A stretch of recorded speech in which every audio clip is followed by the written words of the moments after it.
Okay जी, सो हम शुरुआत करते हैं। सबसे पहले तो we will have a quick recall of what we did discuss in our yesterday session. तो अगर आपको कुछ याद आ रहा हो, so we started off with IAS 16 property plant and equipment.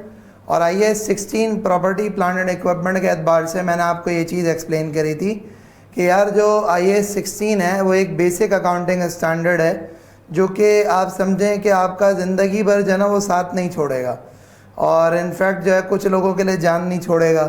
तो बट जनरली स्पीकिंग ये साथ देता है, जान नहीं लेता। खैर anyways, coming back to it, तो IAS 16 के एतबार से मैंने आपको ये चीज़ एक्सप्लेन करी थी कि जी IAS 16 land, building, machinery, equipment, car वगैरह वगैरह वगैरह, इन तमाम की अकाउंटिंग के लिए IAS 16 property plant and equipment use किया जाता है। That is what I told you people. फिर मैंने आपको बाकायदा तौर पे बताया था कि जो भी अकाउंटिंग स्टैंडर्ड होता है तो हर अकाउंटिंग स्टैंडर्ड के कुछ स्पेसिफिक पैराग्राफ्स होते हैं, जिन स्पेसिफिक पैराग्राफ्स को हम अलग अलग नाम देते हैं। Scope paragraph, definition paragraph, recognition paragraph, D recognition वगैरह वगैरह। तो मैंने आपको पूरा अकाउंटिंग स्टैंडर्ड की साइकिल समझाई थी कि एक पूरा अकाउंटिंग स्टैंडर्ड किस तरह का होता है। So I told you people that. ये चीज़ डिस्कस करने के साथ साथ हम फिर आगे बढ़े थे, और आगे बढ़ते हुए हमने जो नेक्स्ट डिस्कशन करी थी वो मैंने आपको IAS 16 प्रॉपर्टी प्लांट इक्विपमेंट की डेफिनेशन एक्सप्लेन करी थी। मैंने आपको बताया था कि जी प्रॉपर्टी प्लांट इक्विपमेंट एक्चुअली होता क्या है। So I told you people कि जी प्रॉपर्टी प्लांट इक्विपमेंट क्या होते हैं, मेजरली टेंजेबल आइटम्स होते हैं और जिनको कि आप 1 साल से ज़्यादा अर्सा रखते हैं।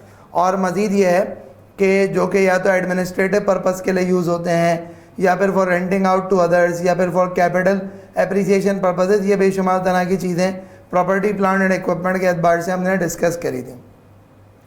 ये चीज़ें डिस्कस करने के साथ साथ हम फिर आगे बढ़े थे, और मैंने आपसे कहा था कि IAS 16 का जो मेजरली स्कोप है, मैंने आपको IAS 16 के स्कोप के एतबार से बताया था कि IAS 16 का जो स्कोप है वो ये है कि तमाम के तमाम प्रॉपर्टी प्लांट एंड इक्विपमेंट के ऊपर IAS 16 एप्लीकेबल होता है। लेकिन कुछ स्पेसिफिक एक्सेप्शंस हैं। वो एक्सेप्शंस में एक बात तो ये थी कि अगर कोई और अकाउंटिंग स्टैंडर्ड किसी चीज़ पे अप्लाई हो रहा हो तो उस पर IAS 16 अप्लाई नहीं होता।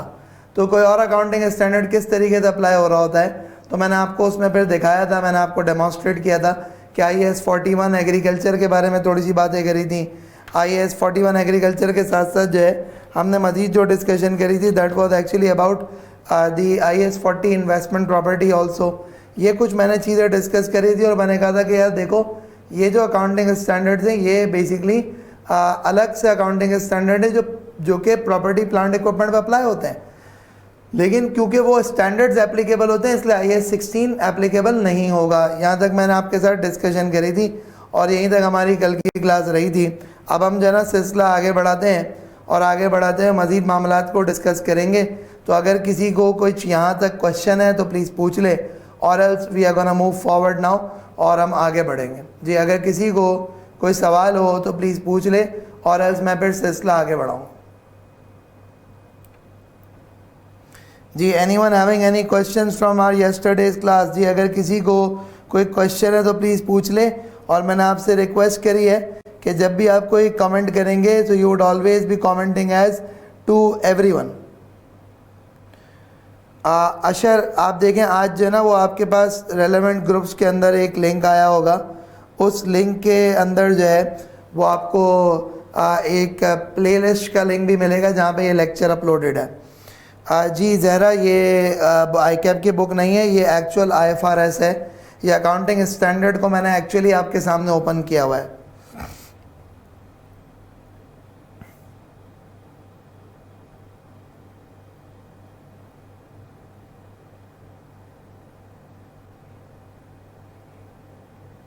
ओके जी, so let's start of.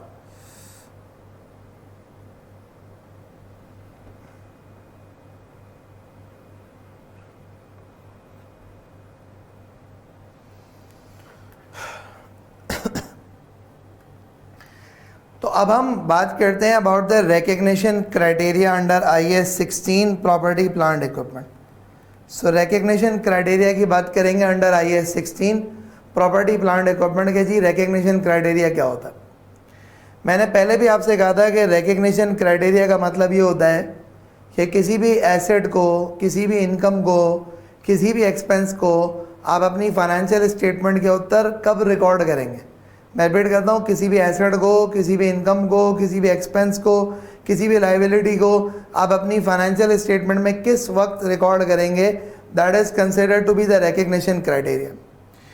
So asset को रिकॉर्ड करने का मतलब सिंपली क्या है कि आप पीपी को डेबिट कर देंगे, और पीपी को डेबिट करने के साथ अगर आपने उसको खरीदने के लिए कैश दिया है तो आप कैश को क्रेडिट कर देंगे। That is how you simply recognise. IAS 16 property plant and equipment का जो रिकग्निशन क्राइटेरिया है वो क्या है? वो ये है कि IAS 16 कहता है कि एक प्रॉपर्टी प्लांट एंड इक्विपमेंट को आप उस वक्त रिकग्नाइज करेंगे जब ये दो कंडीशन फुलफिल हो जाए। IAS 16 प्रॉपर्टी प्लांट इक्विपमेंट क्या बात करता है? कहता है प्रॉपर्टी प्लांट एंड इक्विपमेंट को आप एज एन एसेट उस सूरत में रिकॉर्ड करेंगे जब ये दो कंडीशंस फुलफिल हो जाए। वो क्या दो कंडीशंस फुलफिल हो जाएं? नंबर 1 जो कंडीशन है वो ये है कि it is probable that future economic benefits associated with the item will flow to the entity and the cost of the item can be measured reliably. अब देखें, मैं ज़रा थोड़ी सी बात करता हूँ जी। अक्सर और बेहतर ऐसा होता है ना, आपने कहा जी ये मैंने फ़लाँ मशीन ख़रीद के लेकर आया हूँ। अब मैं आपको कहूँगा भाई तुम्हारे किस काम की मशीन, तुम्हें ये मशीन क्या फ़ायदा देगी, तुम्हारे किस काम की एक मशीन? तो जब हम बात करते हैं ना कि जी it is probable that future economic benefits will flow to entity, इसका मतलब क्या होता है इसको ज़रा समझना। कोई भी एसेट अगर आपके पास होता है तो उस एसेट से आप जो बेनिफिट्स डिराइव कर सकते हैं वो किस तरीके से डिराइव करते हैं उसको ज़रा समझना। आप उसको इस्तेमाल करके डिराइव कर सकते हैं, आप उसको सेल करके इस्तेमाल कर सकते हैं, आप उसको रेंट आउट करके बेनिफिट डिराइव कर सकते हैं।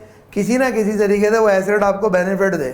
अब चाहे वो बेनिफिट आपको कैश की फॉर्म में मिले, चाहे वो कॉस्ट सेविंग्स की फॉर्म में मिले, किसी ना किसी तरीके से बेनिफिट आपको दे।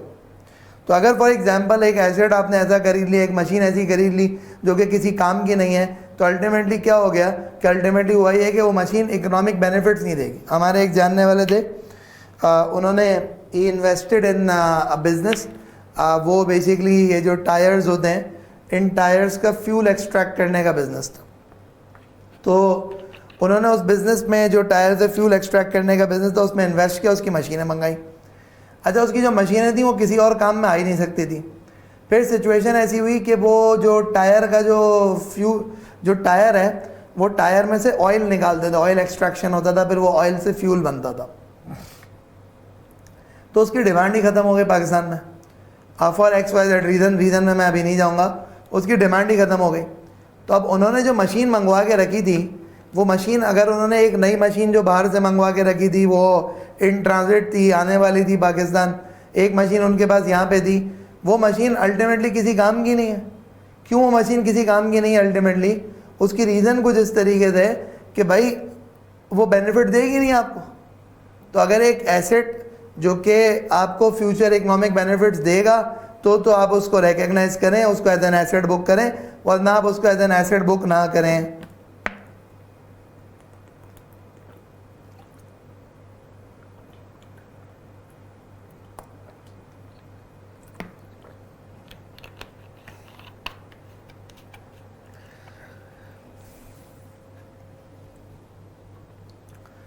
तो एक बात तो ये हो गई।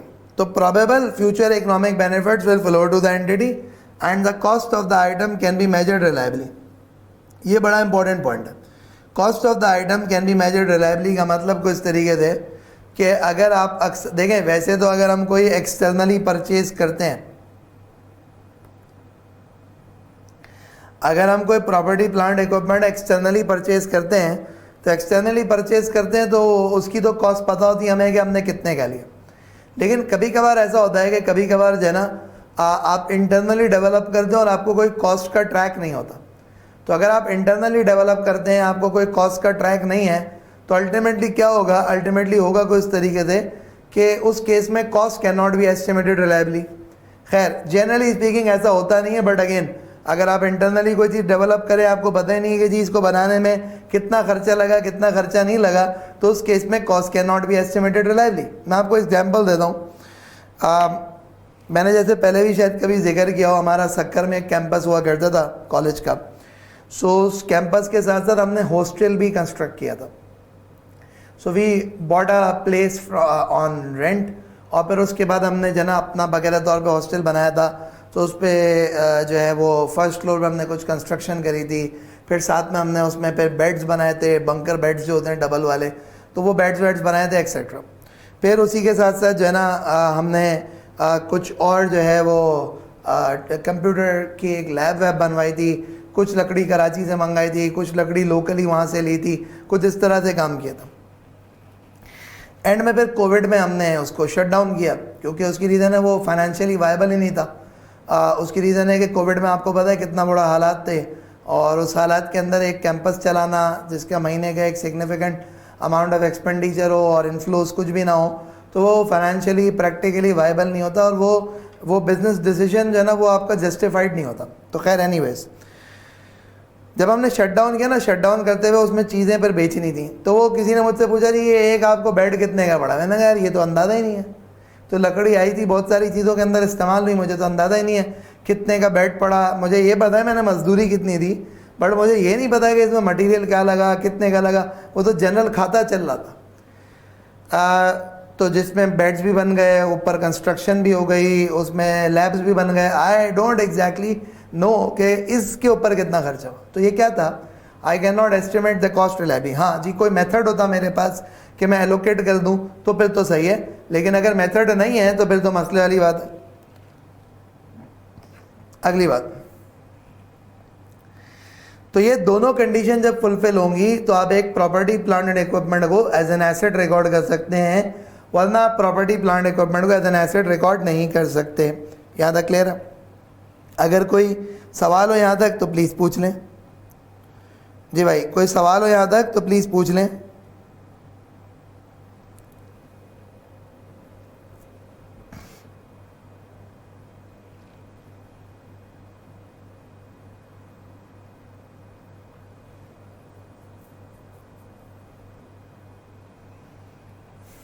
सही है, seems like everyone is okay with it, right? Now let's move a bit forward और आगे बढ़ते हैं और आगे डिस्कशन की बात करते हैं।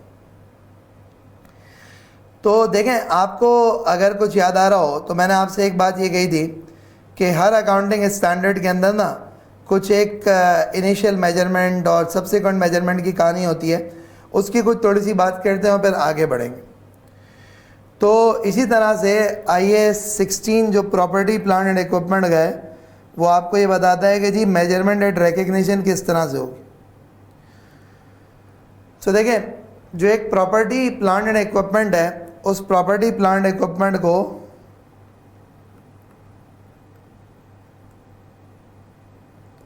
जब आप इनिशियली रिकग्नाइज करेंगे तो आप उस प्रॉपर्टी प्लांट इक्विपमेंट को इनिशियली रिकग्नाइज करेंगे at its cost. I repeat, आप प्रॉपर्टी प्लांट इक्विपमेंट को जो इनिशियली रिकग्नाइज करेंगे वो उसकी कॉस्ट पे रिकॉर्ड करेंगे। अब एक प्रॉपर्टी प्लांट इक्विपमेंट की कॉस्ट क्या होती है, ये मैं आपको थोड़ा सा एक्सप्लेन कर दूं। ये मैं आपको थोड़ा सा एक्सप्लेन करता हूं।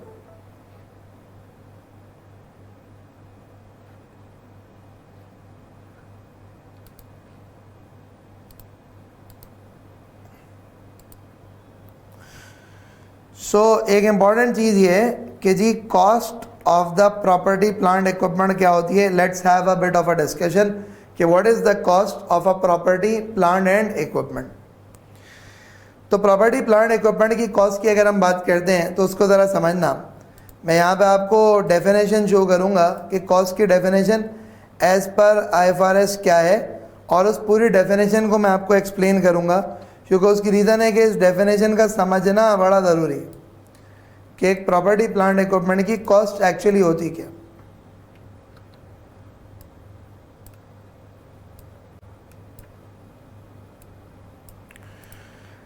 देखें क्या कहता है, कहता है cost is the amount of cash और कैश इक्विवेलेंट्स पेड। तो कैश इक्विवेलेंट्स का मतलब क्या होता है, कैश की तरह आपने कैश नहीं दिया, गोल्ड दे दिया, प्राइस बॉन्ड्स दे दिए, चेक दे दिया, कैश इक्विवेलेंट्स होता है। तो कॉस्ट एक प्रॉपर्टी प्लांट इक्विपमेंट की गया जो भी कैश आपने पे किया है, या फिर जो कैश इक्विवेलेंट्स आपने पे किए, और the fair value of other consideration given to acquire an asset at the time of its acquisition or construction, or where applicable, amount attributed to that asset when initially recognized in accordance with the specific requirement of other IFRS. तो अभी आप for example for the time being इसको आप छोड़ दें, ये वाली जो डेफिनेशन का एलिमेंट है इसको आप छोड़ दें, आपसे ऊपर की बात है। इस वक्त बात करते हैं प्रॉपर्टी प्लांट इक्विपमेंट की कॉस्ट एक्चुअली क्या है। So cost of a property plant equipment is the cash और द कैश इक्विवेलेंट्स पेड और the fair value of the other consideration paid. मतलब जब आप प्रॉपर्टी प्लांट इक्विपमेंट खरीदेंगे तो जितना कैश पे किया वो उसकी कॉस्ट है, या फिर fair value of other consideration paid. ये जो fair value of other consideration paid है ना, इसका मतलब क्या है, इसको जरा समझना।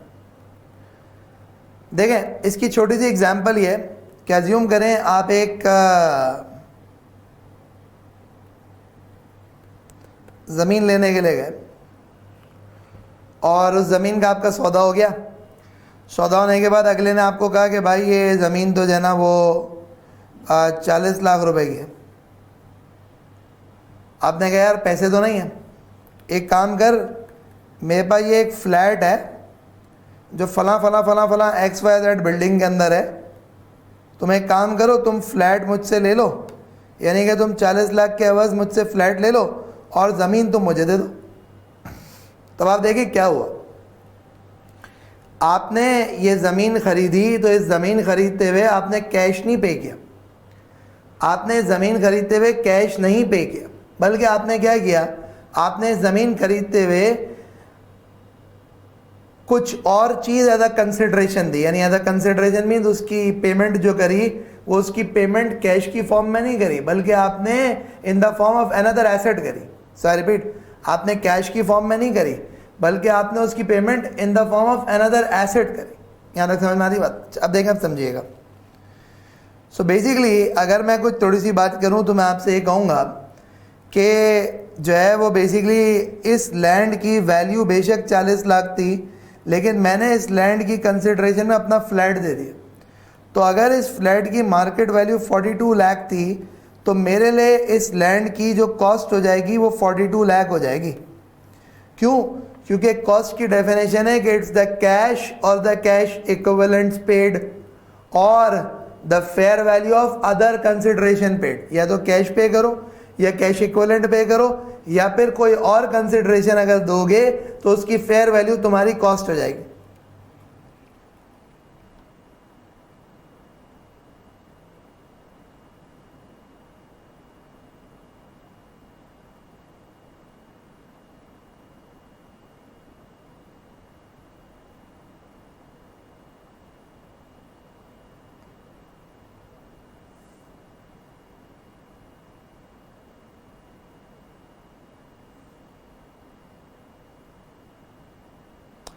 सही है जी।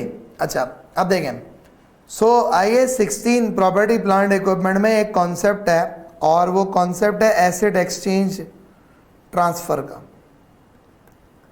एसेट एक्सचेंज ट्रांसफ़र का, तो उस कॉन्सेप्ट को मैं ज़रा थोड़ा सा एक्सप्लेन करूँगा, बिकॉज जो कॉस्ट की डेफिनेशन है उस कॉस्ट की डेफिनेशन में ये जो fair value of other consideration paid है ना, ये जो चीज़ आ जाती है, इस चीज़ की वजह से एसेट एक्सचेंज ट्रांसफ़र आपको पढ़ना पड़ेगा।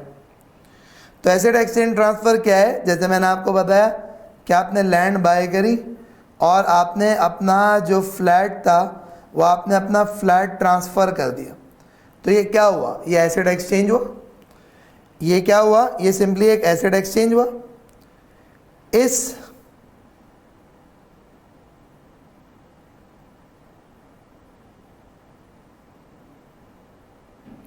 ओके आप ज़रा इसको ज़रा 2 मिनट वेट कर लें, मैं आपको समझाता हूँ। सही है? इस एसेट एक्सचेंज ट्रांसफ़र को किस तरह से अकाउंट फॉर करते हैं, इसकी ज़रा कुछ थोड़ी सी बात करते हैं। So IAS 16 property plant equipment आपको कुछ रूल्स बताता है with respect to asset exchange transfer. वो आपको कहता ही है कि the cost of the asset acquired, यानी कि जो एसेट तुमने परचेज किया है, the cost of the asset acquired, मतलब कि जो एसेट तुमने परचेज किया है, shall be, the cost of the asset acquired shall be number 1 fair value of the asset given up. Number 1 fair value of the asset given up. If not available,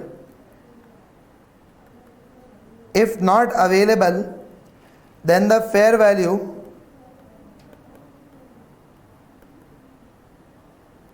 of the asset acquired, and if that is also not available,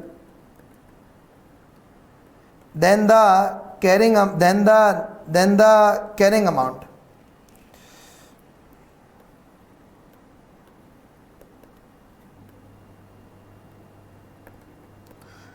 of asset given up.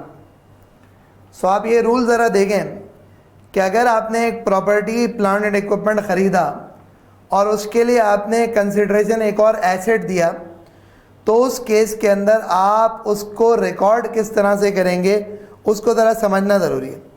क्या है, repeat, अगर आपने एक property plant and equipment ख़रीदा और उस property plant and equipment की जो कॉस्ट थी वो कॉस्ट आपने एक एसेट के तौर पे दी।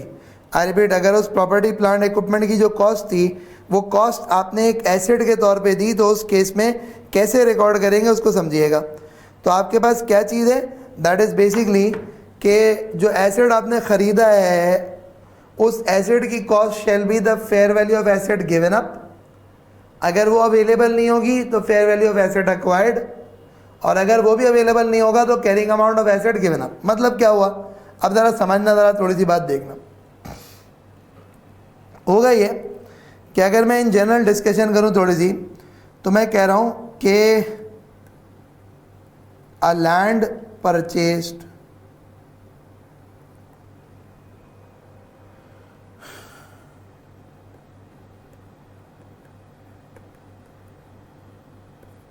मार्केट वैल्यू और बेसिकली उसके against building transfer, land purchase करा,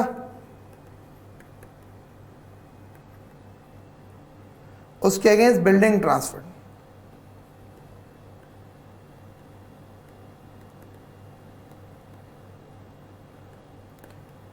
कैरिंग अमाउंट का दूसरा नाम होता है नेट बुक वैल्यू, या फिर इसको रिटन डाउन वैल्यू भी कहते हैं, मतलब बैलेंस शीट में या एसेट जिस वैल्यू पे आ रहा है। सो अब देखें, आप ज़रा समझिएगा, थोड़ी सी बात देखिएगा। अज्यूम करें जो लैंड है उसकी मार्केट वैल्यू है 50 लाख रुपए, और जो आपने बिल्डिंग ट्रांसफ़र करी है उसकी जो मार्केट वैल्यू थी वो उसकी मार्केट वैल्यू 44 लाख रुपीज़ थी, या लेट से 52 लाख रुपीज़ थी, 53 लाख थी, और उसका जो कैरिंग अमाउंट था वो उसका कैरिंग अमाउंट लेट से के 40 लाख था।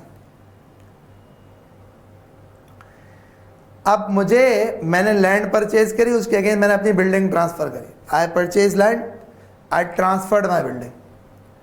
तो ये जो मैंने लैंड परचेज करी है, इस लैंड की कॉस्ट मैं कैसे इस्टेब्लिश करूँगा, इसको ज़रा समझना। तो ये जो मैंने लैंड परचेज करी, इसकी कॉस्ट कैसे इस्टेब्लिश करूँगा, आपके पास पीछे रूल्स आ गए।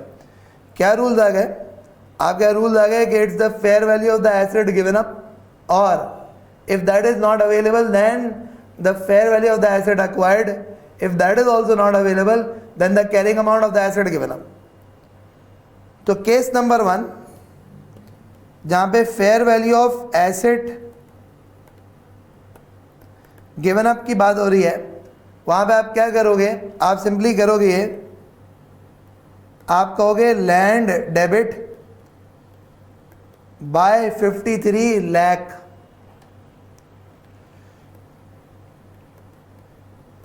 Building credit by 40 lakh, gain on disposal credit by 13 lakh. अच्छा, अब देखिए, बात सुने। आप कहेंगे भाई ये गेन ऑन डिस्पोजल कहां से हो गया, तो एक बात सुनो, बिल्डिंग तुम्हारी थी, तुमने उठा के अगले बंदे को दे दी, तो दे देने का मतलब डिस्पोज ऑफ ही तो है। अगर एक लैंड तुम्हारी थी, तुमने उठा के अगले बंदे को दे दी, तो दे देने का मतलब डिस्पोजल ही तो है। तो अगर आपने डिस्पोज ऑफ कर दी तो अल्टीमेटली क्या हुआ? अल्टीमेटली ये हुआ कि गेन और लॉस ऑन डिस्पोजल आएगा। तो आपने क्या करा? आपने लैंड को fair value of asset given up पे रिकॉर्ड किया 53 लाख पे। फिर उसके साथ साथ आपने क्या करा? लैंड अपने बिल्डिंग को डी रिकग्नाइज किया और गेन ऑन डिस्पोजल बुक कर लिया। एक बात। अब अज्यूम करें केस नंबर 2, और वो केस नंबर 2 क्या है? वो केस नंबर 2 ये कि जो fair value of asset given up is not applicable, यानी कि जो आपने बिल्डिंग दी है ना, बिल्डिंग की मार्केट वैल्यू का कुछ नहीं पता। तो अब आप क्या करेंगे? Fair value of asset acquired पे रिकॉर्ड करें। अब आप क्या करेंगे? आप fair value of asset acquired पे रिकॉर्ड करेंगे। क्या मतलब है fair value of asset acquired पे रिकॉर्ड करेंगे? आप कहेंगे हाँ भाई, क्या खरीदा है? लैंड। लैंड की मार्केट वैल्यू कितनी है? 50 लाख रुपए। लैंड खरीदने के लिए क्या दिया है? बिल्डिंग 40 लाख रुपए। तो अब जो गेन ऑन डिस्पोजल है वो कितना आएगा? वो आएगा 10 लाख रुपए। अब जो गेन ऑन डिस्पोजल है वो कितना आएगा? 10 लाख रुपए।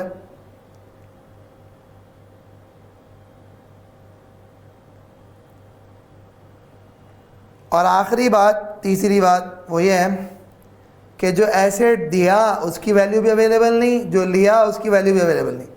फिर अब क्या होगा? Carrying amount of asset given up पे होगा। तो आप सिंपली क्या करोगे? Land debit, building credit 40 lakh, 40 lakh, land debit building credit, land debit building credit.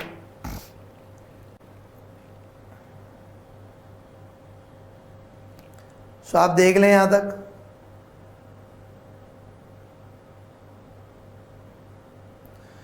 हाँ भाई देखें, अब समझ में आता है? अगर अब कोई इशू है तो प्लीज पूछ लें।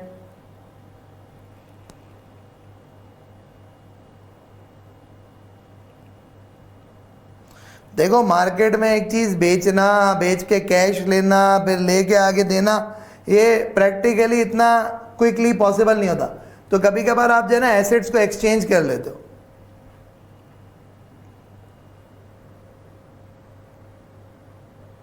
हाँ भाई देखें, अगर अब भी कोई क्वेश्चन है तो प्लीज पूछे। समझ में आया ये?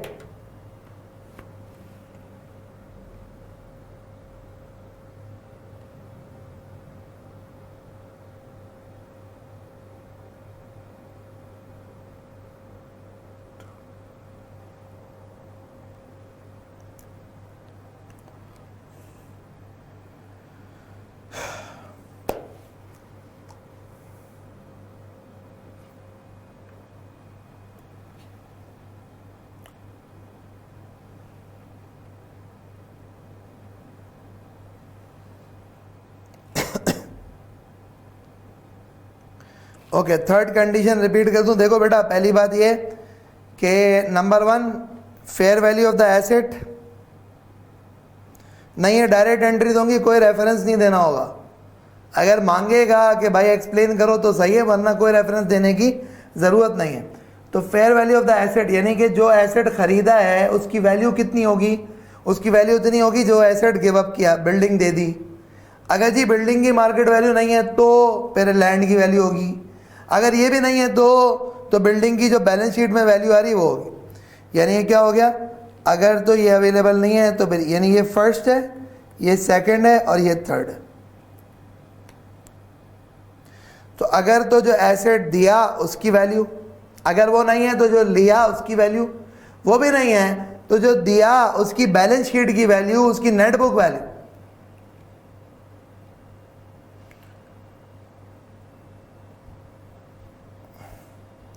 हाँ भाई, अब बताएं, आप समझ में आया है? अब कोई इशू तो नहीं है? अब कोई प्रॉब्लम तो नहीं है?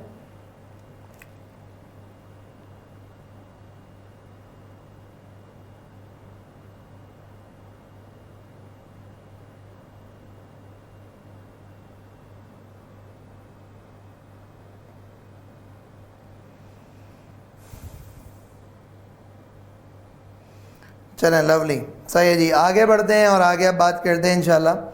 सो ये बात तो हमने कर दी कि जी अगर एक प्रॉपर्टी प्लांट इक्विपमेंट है तो उसको आप इनिशियली रिकग्नाइज करेंगे तो किस वैल्यू पर रिकॉर्ड करेंगे? आप उसको इनिशियली रिकग्नाइज करेंगे किस पे? कॉस्ट पे। कॉस्ट क्या होती है? कॉस्ट इज द कैश और द कैश इक्विवेलेंट्स पेड और the fair value of the other consideration transferred. अब अगली बात समझिएगा। अब अगला एलिमेंट जो है ना, एक बड़ा इंपॉर्टेंट एलिमेंट है, और वो बड़ा इंपॉर्टेंट एलिमेंट है that is actually considered to be elements of cost.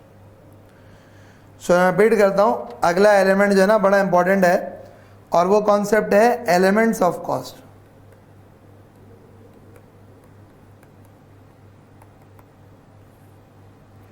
कि जी ये बात तो हमें समझ में आ गई कि कॉस्ट इज द कैश और द कैश इक्विवेलेंट्स पेड और the fair value of the other consideration transferred, ये बात तो समझ में आ गई। अब एक इंपॉर्टेंट पॉइंट ये है कि एलिमेंट्स ऑफ कॉस्ट क्या।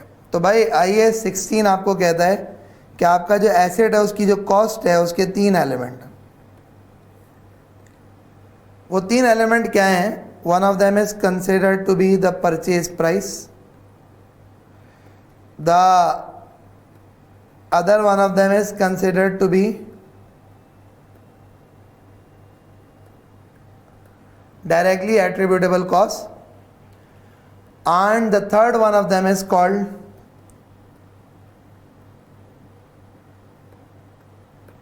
dismantling cost. So आपका जो प्रॉपर्टी प्लांट इक्विपमेंट है उसके 3 कॉन्सेप्ट्स हैं। One of them is the purchase price, number 2 directly attributable cost और नंबर 3 डिसमेंटलिंग कॉस्ट। एक प्रॉपर्टी प्लांट इक्विपमेंट का जो purchase price, directly attributable cost, dismantling cost, ये तमाम की तमाम चीज़ें क्या होती हैं? Let's have a bit of a discussion on them.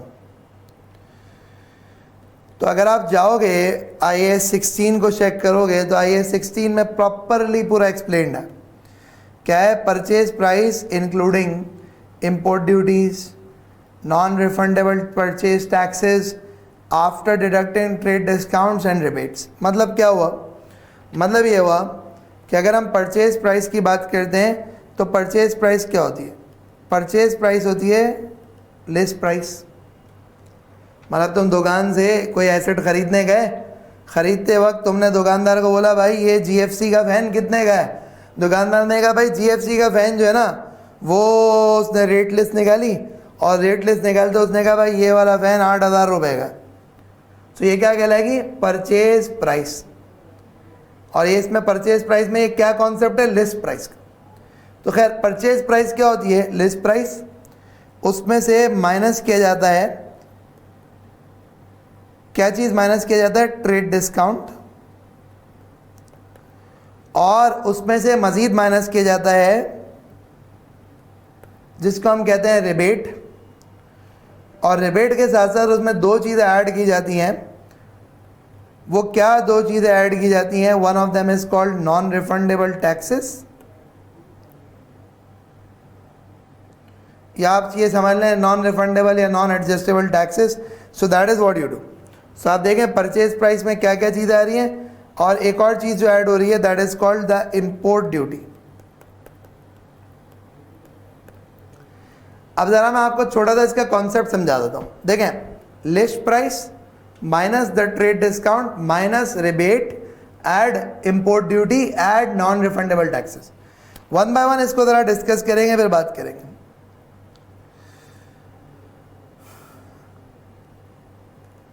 आप चाइना के एक सेलर के पास एक मशीन खरीदने गए। आपने कहा भाई ये मशीन कितने की? उसने कहा भाई ये मशीन जो है ना, उसने कहा यार ये जो मशीन है ये मशीन कोई तकरीबन जो है ना वो 4 लाख रुपए की। अच्छा, आपने कहा 4 लाख की कहाँ से हो गई? कह रहा भाई ये देख लो रेट लिस्ट। मैन्युफैक्चरर जो है ना उसने रेट लिस्ट में लिखा हुआ है कि ये मशीन 4 लाख की बेचना। आपने कहा यार देखो भाई बात सुनो, 4 लाख की बेचने का मैन्युफैक्चरर ने तो लिखा हुआ है, लेकिन कुछ गुंजाइश करो ना, कुछ गुंजाइश करो। तो अब पॉइंट इज कि होता कुछ तरह से कि जो कॉन्सेप्ट ट्रेड डिस्काउंट का होता है, वो ट्रेड डिस्काउंट क्या होता है? वो trade discount at the time of purchase आपको मिलता है। जब आप गुड्स परचेज कर रहे होते हो, कोई भी चीज़ परचेज कर रहे होते हो, वो परचेज करते हुए जो आपको डिस्काउंट मिलता है उसको ट्रेड डिस्काउंट कहते हैं। वो ट्रेड डिस्काउंट मल्टीपल रीजन से मिल सकता है। वो इस रीजन से मिल सकता है बिकॉज ऑफ अ रेफरेंस, वो इस वजह से मिल सकता है बिकॉज ऑफ योर नेगोशिएशन, वो इस वजह से मिल सकता है बिकॉज ऑफ कोई स्कीम चल रही है एक्सेट्रा। तो ये बेशुमार तरह के रीजंस होते हैं। प्रमोशन चल रही हो, स्कीम चल रही हो, तो आपको at the time of purchase पैसे छोड़ दिए जाते हैं। तो जी उसने आपको क्या करा, उसने कहा चलो एक काम करता हूँ, मैं तुम्हें 25,000 रुपये छोड़ देता हूँ। आपने कहा बहुत अच्छी बात है, 25,000 रुपये अगले बंदे ने आपको छोड़ दिए।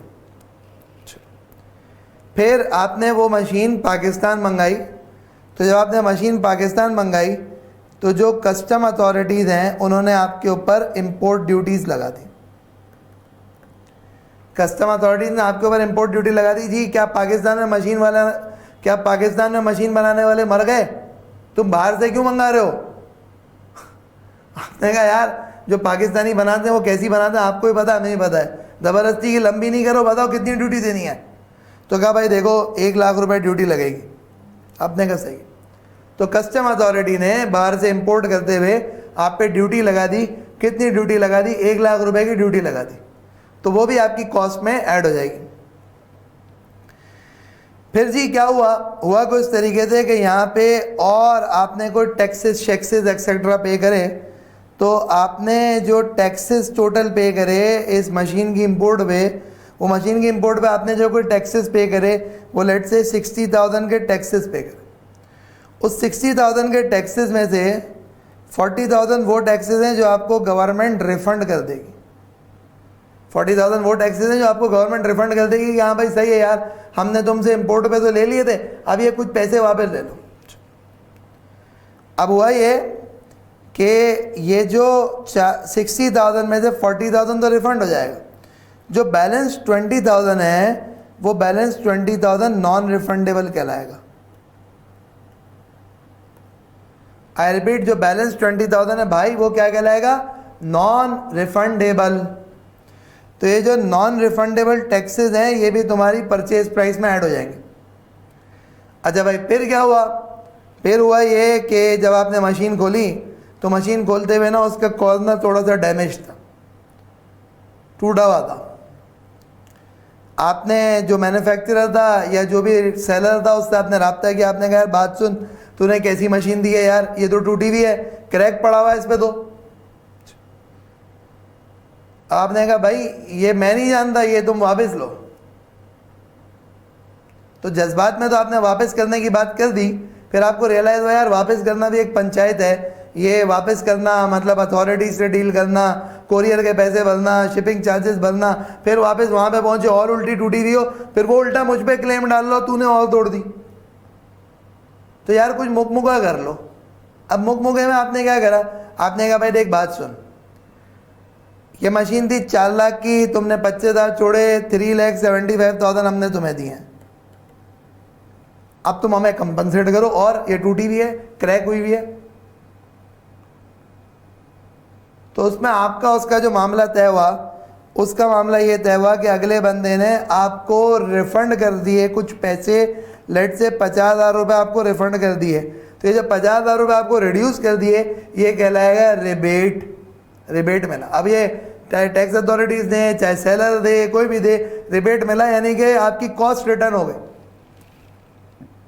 तो अल्टीमेटली आपकी जो परचेज प्राइस हो जाएगी that is going to be the sum of all this, 4 lakh minus 25,000 plus 1 lakh plus 20,000 minus 50,000, ये मिल मिला के आपकी कॉस्ट होगी। देखें ज़रा कितनी बनती है।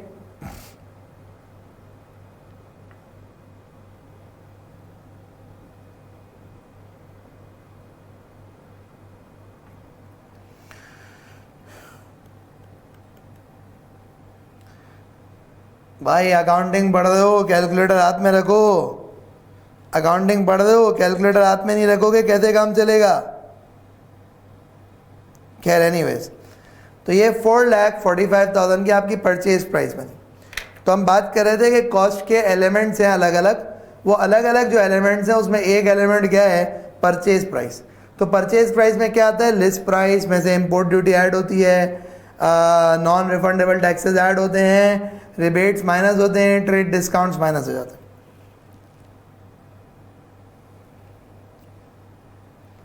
हाँ भाई सही है, क्लियर है, आगे बढ़ूं? जी भाई आगे बढ़ जाऊं?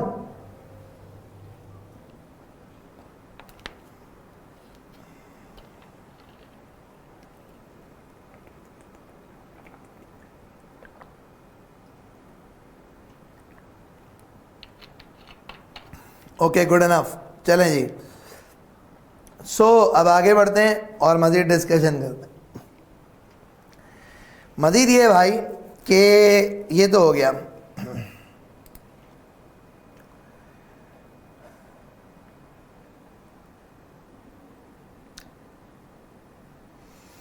नेक्स्ट जो एलिमेंट है कॉस्ट का, वो आपके पास है डायरेक्टली एट्रीब्यूटेबल कॉस्ट। कॉस्ट का जो नेक्स्ट एलिमेंट है वो कहलाता है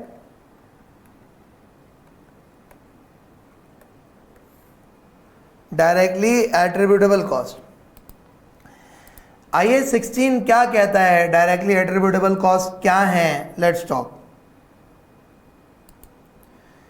कहता है any cost directly attributable to bringing the asset to the location and the condition necessary for it to be capable of operating in the manner intended by management। यानी आसान अल्फाज में, एक एसेट को उस कंडीशन में और उस लोकेशन में लाने के लिए, एक एसेट को उस कंडीशन में और उस लोकेशन पे लाने के लिए जिस कंडीशन और लोकेशन पे मैनेजमेंट चाहती है, जो भी खर्चा होगा वो सारा का सारा डायरेक्टली एट्रीब्यूटेबल कॉस्ट होगा।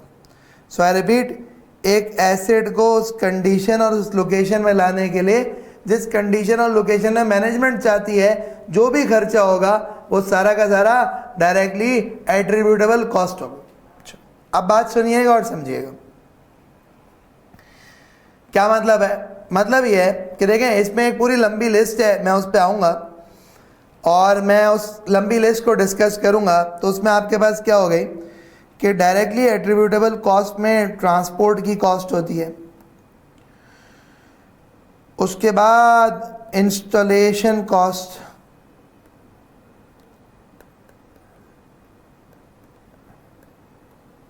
Handling cost,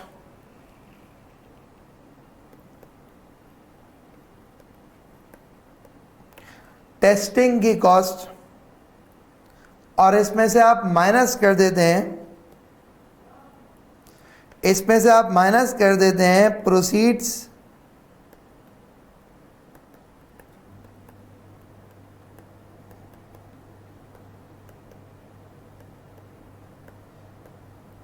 from disposal of test product, proceeds from disposal of test product.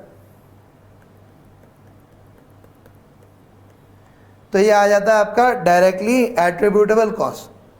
सो भाई डायरेक्टली एट्रीब्यूटेबल कॉस्ट क्या होती है? All those cost which are incurred in order to bring the asset into the condition and into the location as intended by management. इसमें क्या कुछ आ जाता है? मैंने आपका ट्रांसपोर्ट वहाँ से, ये एसेट ले लो चाइना वाला, चाइना से पाकिस्तान लाने की कॉस्ट, ये आपने कहा ये तो टोटल 50,000 रुपये तो शिपिंग कंपनी ने ले लिए, तो ये ट्रांसपोर्टेशन कॉस्ट है।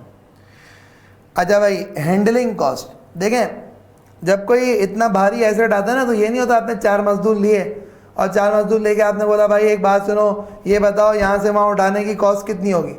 तो ये ऐसे नहीं होता, आई रिपीट ऐसे नहीं होता कि आपने 4 मजदूर लिए और 4 मजदूर को आपने बोला भाई ये बताओ इसको उठाने की कॉस्ट क्या होगी।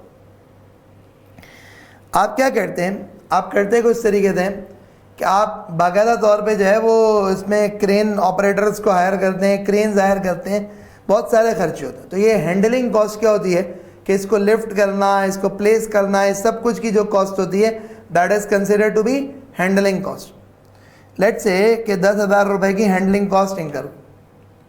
फिर देन एक होता है इंस्टॉलेशन कॉस्ट। इंस्टॉलेशन कॉस्ट क्या होती है? एक एसेट खरीद लिया, खरीदने के बाद उसको एक जगह पे इंस्टॉल करना, लगाना, प्रेमिसेस पे लगाना है जी। अब लगाने की एक कॉस्ट होगी, तो जो लगाने की कॉस्ट होगी उसको क्या कहेंगे? Installation cost. उसको क्या कहेंगे? Installation cost.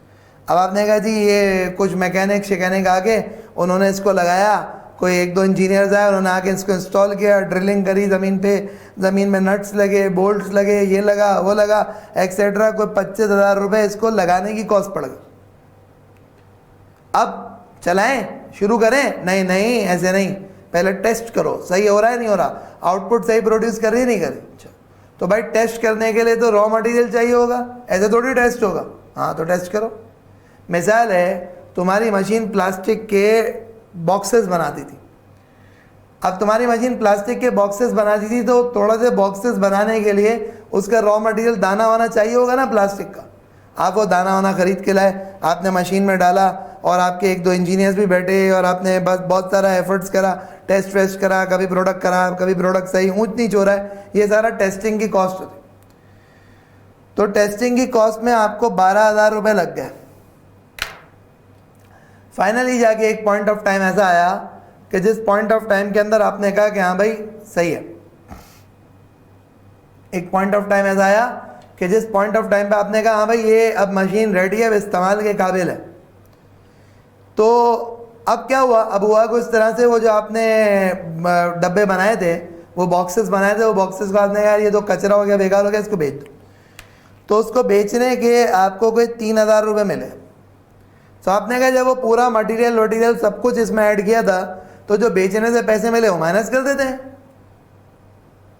तो आपने माइनस कर दिया। तो अब ये जो तमाम की तमाम कॉस्ट है 50 + 25 + 10 85 हो गया, + 12 97 हो गया, -3 94। ये 94,000 आपकी डायरेक्टली एट्रीब्यूटेबल कॉस्ट होती है। क्या होती है? डायरेक्टली एट्रीब्यूटेबल कॉस्ट होती है। मतलब ये तमाम की तमाम कॉस्ट वो कॉस्ट है जो कि इंकर की जाएगी in order to bring the asset into the condition, into the location as intended by management.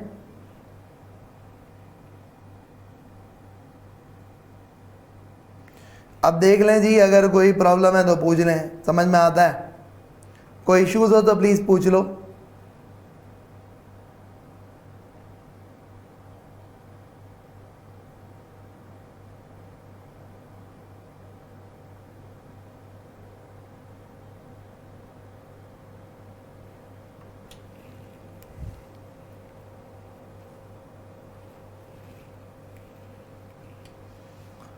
जी भाई, ये डायरेक्टली एट्रीब्यूटेबल कॉस्ट ओके है, कोई प्रॉब्लम तो नहीं है?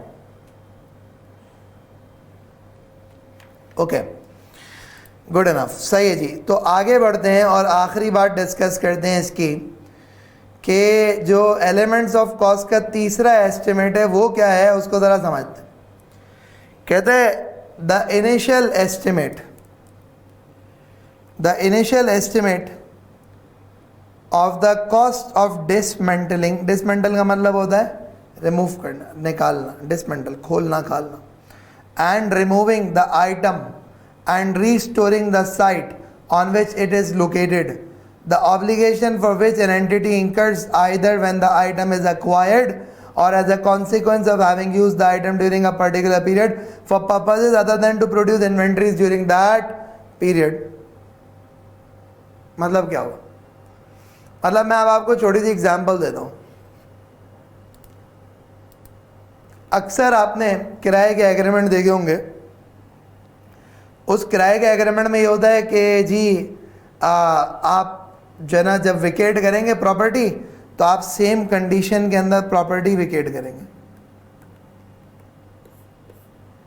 अब भाई ये सेम कंडीशन के अंदर प्रॉपर्टी विकेट करने का मतलब क्या है? यूजुअली ऐसा होता है कि आप पेंट करवा देते हो, रिपेयर करवा देते हो, और एक दो चीज़ें और अगर मैं कहूँ तो ऐसा होता है अक्सर व बेशतर कि आप क्या करते हो, आप जो है ना वो अगर कोई आपने दीवार गिराई होती है तो दीवार खड़ी करवाते हो, कोई दीवार खड़ी करी होती है तो उसको दीवार को गिराते हो, एक्सेट्रा। जो आपने मॉडिफिकेशन अमेंडमेंट करी होती है उसको आप रीस्टोर करके ओरिजिनल कंडीशन में ले आते हो।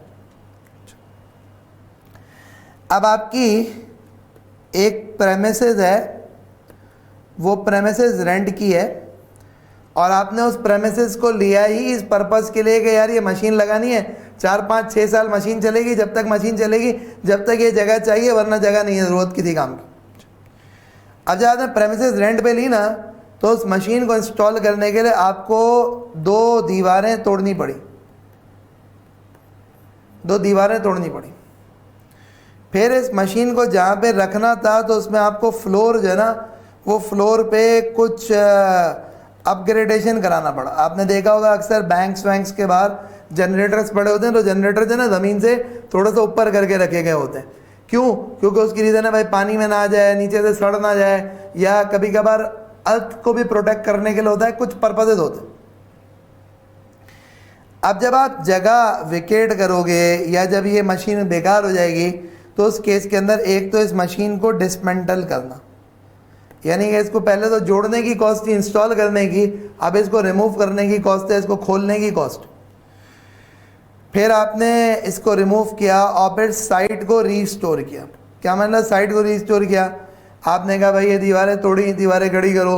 आपने कहा यार ये ज़मीन पे प्लेटफॉर्म बनाया है, इसको तोड़ो, तोड़ने के बाद जो ज़मीन को डैमेज हुआ है वो रेक्टिफाई करो, ये सारी कॉस्ट का खर्चा हो। तो आइए 16 प्रॉपर्टी प्लांट इक्विपमेंट क्या कहता है? कहता है यार देखो बात सुनो, आज 2021 है, तुमने ये मशीन इंस्टॉल करी है, तुम कह रहे हो 2030 में मैं मशीन रिमूव करूँगा, 2030 में जगह खाली करूँगा, मशीन रिमूव करूँगा। तो अब ना व्हाट हैपेंस इज दैट कि अगर जगह खाली करूँगा, मशीन रिमूव करूँगा, तो अब 2030 तक की आपको जो है ना वो क्या होगा, एक सर्टेन कॉस्ट, आपका एक अंदाज़ा होगा यार यहाँ तक इतनी कॉस्टिंग करो। तो अब मे बी पॉसिबल, मैं इसकी एग्जांपल देता हूँ। अज्यूम करो आपका अंदाज़ा था कि यार टोटल जो है ना 10 लाख की कॉस्ट इंकर करनी पड़ेगी। तो खैर इस कॉस्ट को हम प्रेजेंट वैल्यू पे कैलकुलेट करते हैं, वो मैं नेक्स्ट क्लास के लिए रखूँगा, लेकिन मैं आपको बता रहा हूँ ये जो 10 लाख रुपए है, इसकी प्रेजेंट वैल्यू भी आपके एसेट की कॉस्ट में शामिल हो। तो अगर हम एसेट्स की कॉस्ट की बात करें तो एक एसेट की, एक प्रॉपर्टी प्लांट इक्विपमेंट की कॉस्ट के 3 एलिमेंट्स होते हैं। वो क्या चीज़ शामिल होती है?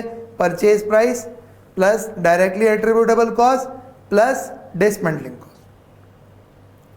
तो भाई ये हमने आज एक एसेट का, एक प्रॉपर्टी प्लांट इक्विपमेंट का इनिशियल रिकग्निशन डिस्कस किया कि जी इनिशियली आप उसको कैसे रिकग्नाइज करते हैं और एट द सेम टाइम उसको जब रिकॉर्ड करते हैं कॉस्ट पे, तो उसकी कॉस्ट में क्या कुछ शामिल होता है। So that is something that we have discussed and we have studied. तो अगर भाई कोई क्वेश्चंस हो तो प्लीज़ पूछिएगा, और else we will conclude our class till here.